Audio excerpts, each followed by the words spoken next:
जब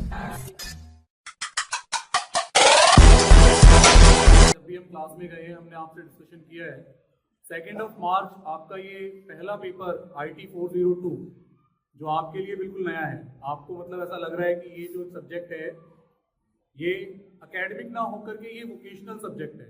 NSQF एक additional subject vocational subject IT 402 जो ये हमारा सब्जेक्ट कोड है। इसके बारे में कुछ बातें अभी आप सभी पेरेंट्स के साथ भी बैठे हुए हैं तो उनके ध्यान में भी ये बातें क्लास टू क्लास आपको भी पता चली है। बस एक रिमाइंडर की तरह मैं कुछ बातें आपके सामने दोहरा रहा हूँ। फर्स्ट ऑफ ऑल कि ये जो पेपर है ये आपका 50-50 मार्क्स का है। 50 थ्योरी है, 50 प्रैक्टिकल है। प्रैक्टिकल आप सभी के हो गए हैं, इंटरनली स्कूल में डन हुए हैं वो सभी। आपने एक प्रैक्टिकल रिटन क्वेश्चन पेपर दिया है, उसके अकॉर्डिंग आपको मार्क्स मिले हैं। आपने प्रोजेक्ट फाइल सबमिट की है, उसके आपको मार्क्स मिले हैं। आपने वाइवा दिया है, उसके आपको मार्क्स मिले हैं। तो 50 का जो काम है वो स्कूल लेवल पे वो पूरा हो गया है। अब जो 50 बचे हैं वो थ्योरी पेपर के लिए है। तो वो एक्साइटमेंट कॉन्सेप्ट ये है कि आपका वो जो पेपर है वो भी बोर्ड एग्जाम सेंटर पर ही होगा। कुछ पेरेंट्स की ये भी क्वेरी रही है कि ये पेपर कहाँ पर होगा, कि ये इंटरनल अगर हमने बोर्ड यहाँ पे कवर कर लिया है तो प्रैक्टिकल थ्योरी पेपर कहाँ पर होगा। तो ये आपका बोर्ड सेंटर पर ही पेपर होगा। ये 50 नंबर का पेपर होगा। बाकी सभी सब्जेक्ट में 80-20 का ये रेशियो चल रहा है, लेकिन इसमें 50-50 का रेशियो है। और बाकी सभी सब्जेक्ट में आपकी जो टाइमिंग है इसकी टाइमिंग उससे अलग है। इसके लिए केवल आपको 2 घंटे मिलेंगे पेपर के लिए। इस पेपर को आपको पूरे 2 घंटे में सॉल्व करना है। मैं कुछ गाइडलाइंस जो CBSE की ब्लूप्रिंट पर दी हुई है, आप इसके लिए सॉफ्ट कॉपी पे भी जा सकते हैं, सॉफ्ट मटेरियल भी डाउनलोड कर सकते हैं। 7 यूनिट हैं। 7 यूनिट में पहली यूनिट फंक्शनल इंग्लिश, जिसमें से टोटल 4 नंबर के क्वेश्चन 4 क्वेश्चन आपके आने हैं, जिसमें 2 क्वेश्चन जो होंगे वो 1-1 मार्क्स के होंगे, 3-3 मार्क्स के 2 क्वेश्चन होंगे शॉर्ट टाइप के।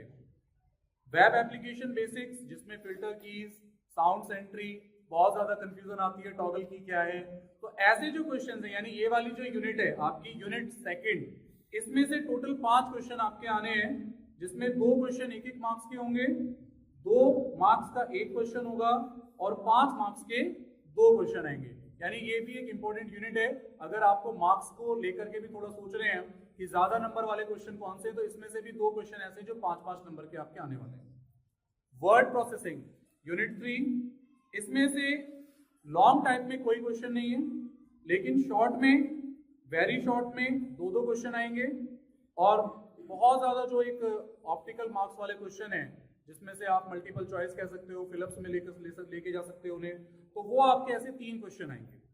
स्प्रेडशीट यूनिट नंबर 4, 1-1 मार्क्स के क्वेश्चन है। बाकी स्प्रेडशीट वाला जो कॉन्सेप्ट है, इस पे बस अभी मैंने नीचे मैम के साथ में, शिवानी मैम भी हमारे साथ में बैठी हुई थी, अभी वो आ नहीं पाई किसी कारण से। तो अभी हम कुछ क्वेश्चंस के बारे में डिस्कशन कर रहे थे। आपने बोर्ड का सैंपल पेपर देखा होगा, स्कूल में भी पेपर दिया है, तो आपको ध्यान आ गया होगा कि एक्सेल से थ्योरेटिकल क्वेश्चन कोई नहीं है। एक्सेल से क्या पूछा जा रहा है? फंक्शन, फॉर्मूले। और फॉर्मूले भी ऐसे नहीं कि जो ऑलरेडी गिवन है कि सम फंक्शन क्या होता है, ऐसा नहीं पूछा। उसमें आपको क्वेश्चंस क्रिएट करने पड़ेंगे। एक्सेल में आपको सिचुएशन देख करके काम करना पड़ेगा। हो सकता है आपके सामने एक बिलिंग सॉफ्टवेयर का एक शीट आ जाए, उस पर पूछा जाए कि यहाँ पर टोटल कैलकुलेट करना है तो क्या फॉर्मूला लगेगा। हो सकता है वहां पे फॉर्मूला लगाना पड़े या आपको फॉर्मूला क्रिएट करना पड़े, क्योंकि एक्सेल में जितने गिवन फॉर्मूलेज हैं उनसे अलावा आप खुद से क्या क्रिएटिविटी करके क्वेश्चंस डाल सकते हैं, उसके लिए थोड़ा सोचना पड़ेगा, क्योंकि क्रिएटिव होना पड़ेगा। यहाँ पे रटे रटाई कॉन्सेप्ट में बात नहीं बनेगी। 5th है आपका डिजिटल प्रेजेंटेशन, पावर पॉइंट में भी आपके शॉर्ट में 3 क्वेश्चन आएंगे, 1 क्वेश्चन वेरी शॉर्ट में है, बाकी टोटल ये 4 क्वेश्चन है। ईमेल मैसेजिंग, इससे आपके 3 क्वेश्चन आने हैं। ईमेल मैसेजिंग ऐसा चैप्टर है जो मुझे लगता है कि अगर मैं सिंपली अगर ऐसे कहूँ कोई हाथ उठाइए तो कितने परसेंटेज पे आपको समझ में आया, तो हो सकता है कि 20-30%। ऐसा है क्या? 10th क्लास के जो बच्चे बैठे हुए, email messaging chapter, outlook express, calendar में इवेंट कैसे सेट होता है, मीटिंग का कैसे हम रिस्पॉन्स देते हैं, ये सारे जो कॉन्सेप्ट है ये सब हम सबको 100% क्लियर है। ऐसा कोई बच्चा है क्या हमारे यहाँ पे? एक हाथ उठाए। और ऐसा नहीं है कि ये कॉन्सेप्ट सबको क्लियर है। अगर मैं डीपली बताना शुरू करूंगा ना यहाँ पर, तो कहेंगे सर ये भी आता है, ये भी आता है, ये भी आता है। बस प्रॉब्लम कहाँ है कि उस कॉन्सेप्ट को हमने भी पढ़ के नहीं देखा है। तो एक बार हमें बस उसको गो थ्रू करना है। बहुत इजीएस्ट क्वेश्चंस हैं, थ्योरेटिकल क्वेश्चंस हैं ये सारे, इसमें प्रैक्टिकल पोर्शन बहुत कम है, थ्योरेटिकल आंसर आपके इसमें आने वाले हैं। डेटाबेस डेवलपमेंट, ये थ्योरेटिकल नहीं है, ये पूरा ही प्रैक्टिकल है। इसमें जो सॉफ्टवेयर बुक में दिया है, हमने तो सॉफ्टवेयर के साथ में एडिशनल जो प्रोफेशनल लेवल पे आपका एक डाटाबेस एप्लीकेशन सॉफ्टवेयर चलता है, हमारे साथ में कुछ पेरेंट्स भी यहाँ पर ऐसे बैठे हुए हैं जो ऑलरेडी आईटी फील्ड में वर्क कर रहे हैं, ठीक है। मैं यहाँ पे हर एक का नाम नहीं लूंगा, लेकिन उन्हें पता है कि अगर डेटाबेस से रिलेटेड कोई क्वेरी है तो एसक्यूएल पे किस तरीके से क्वेरीज चलती है, एसक्यूएल पे कैसे काम होता है, टेबल कैसे क्रिएट होती है। तो ये सारी बातें ऐसे लगभग मिलाकर के हमारे 23 क्वेश्चन आएंगे, 23 क्वेश्चन हमारे इस पेपर में होंगे जो हमें सॉल्व करने हैं। 50 नंबर लाने के लिए हमें 23 क्वेश्चन सॉल्व करने हैं। और क्वेश्चन कितने मिलेंगे क्वेश्चन पेपर में? 31 क्वेश्चन पेपर में आएंगे बोर्ड के।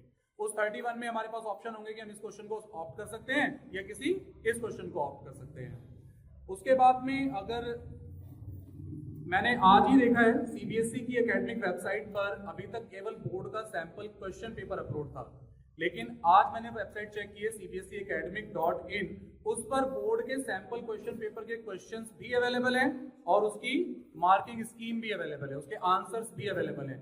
तो हमने उन आंसर्स आपको पहले बताए भी हैं और अब आप उनको क्रॉस वेरीफाई कर सकते हैं कि आप अपनी समझ से पहले क्वेश्चन पेपर सॉल्व कीजिए और उसके बाद अपने आंसर को आंसर स्क्रिप्ट से मैच कर लीजिए। तो आपको आइडिया लग जाएगा कि आप अभी कितने पानी में हैं। अब कुछ क्वेश्चंस की बात कर लेते हैं, बस छोटे छोटे क्वेश्चंस हैं कुछ यूनिट्स को लेकर के, कि जैसे हमारे पास में डेटाबेस से क्या क्वेश्चंस आ सकते हैं।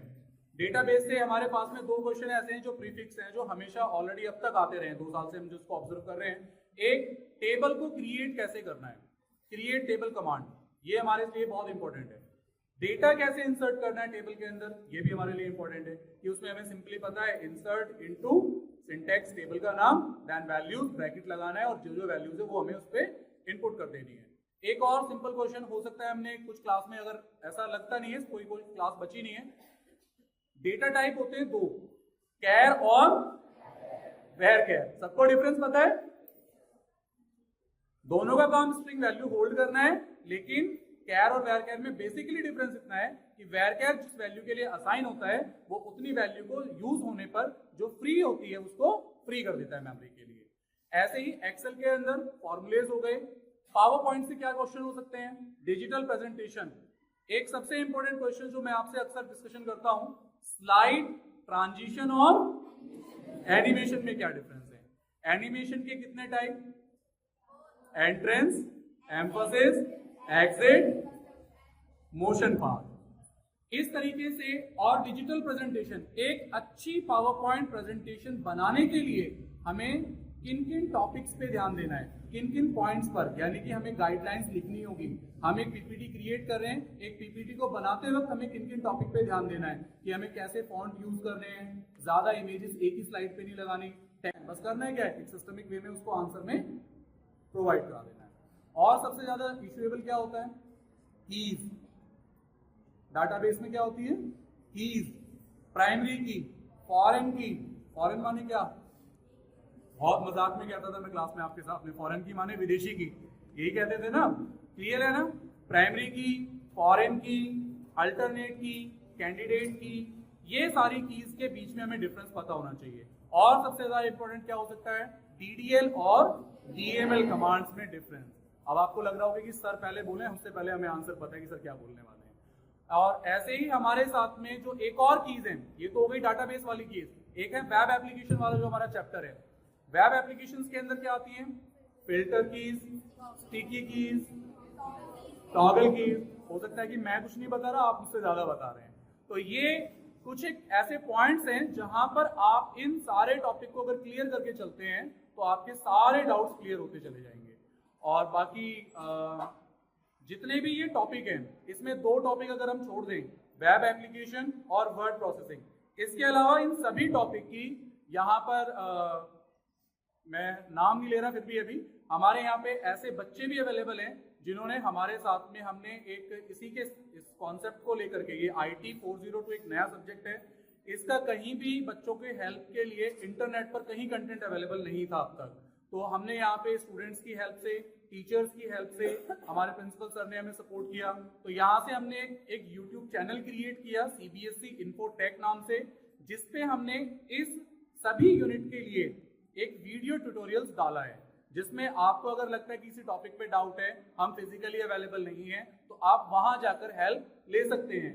सर ने अभी जो यहाँ पर 3 लेटर दिखाए, वो 3 लेटर भी मान सिंह सर का इससे पहले भी यहाँ पर एक सेशन हुआ है जिसमें उन्होंने ये सारी इंस्ट्रक्शंस दिए हैं, और अगर कुछ इंस्ट्रक्शंस अब भी रह गई होंगी तो वो उस वीडियो में कवर्ड हैं। तो ये सारी बातें आप वहां पर देख सकते हैं। cbseacademic.in ये CBSE की ऑफिशियल वेबसाइट है। यहाँ से आपको आपके क्वेश्चन पेपर और उनके आंसर स्कीम मिल सकती हैं। ये पेरेंट्स के लिए भी मैं ये इन्फॉर्मेशन, बच्चों को तो पता ही है, पेरेंट्स के लिए मैं इसलिए आपके सामने ये रिपीट कर रहा हूँ वर्ड, कि आपको भी शायद ध्यान आ जाएगा कि बच्चों को किन किन चीजों की तैयारी करनी है, और आप भी कहाँ पर जाकर बच्चों की हेल्प के लिए अपना कंटेंट देख सकते हैं कि बच्चों को आप किस तरीके से हेल्प करा सकते हैं। बाकी best of luck all of you. Thank you sir.